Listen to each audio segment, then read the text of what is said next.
So what is a bootloader? To explain that, let me provide you with an example.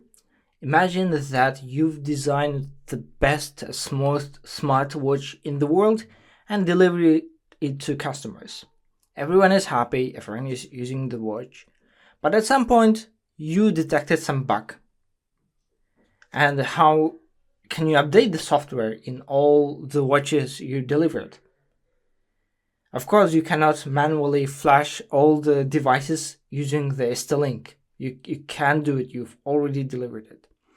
And at this point, the bootloader comes into the scene.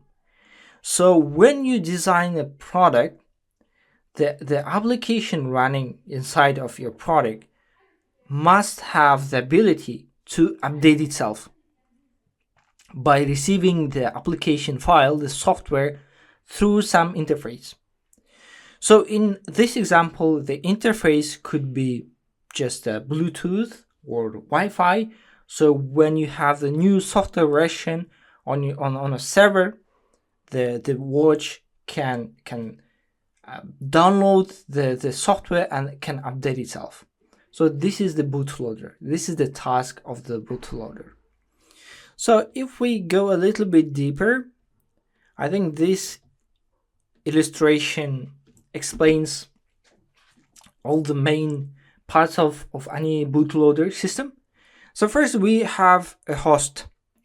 So in this course, the host will be our computer. So from a computer, we will send the binary file. And in some cases, it could be server or any device, or it could be your smartphone. Then using some interface, so in this course, we will use the UART interface for sending the binary file. But it could be UART, USB, Bluetooth, Wi-Fi, Ethernet, anything. Then you send the binary file, the new application, to the bootloader. So the bootloader receives the data, the application file, and it will update the application. Okay, then once it's updated, it can run the new version of the software. And when the host sends a new application, the bootloader can again update the application. So meaning that within your product, within your device, basically there are two programs running, not in parallel, of course, but in general. So first you have the bootloader, and usually bootloader is a small piece of software, and it takes a small portion of the memory. Then you have the application, which usually takes more space, more computational power. So this is how it is going to work. So in this course, we will have a computer, and we will be able to send the binary file to the bootloader, and the bootloader will update the application when it's necessary. So this is the whole thing we are going to work in this course.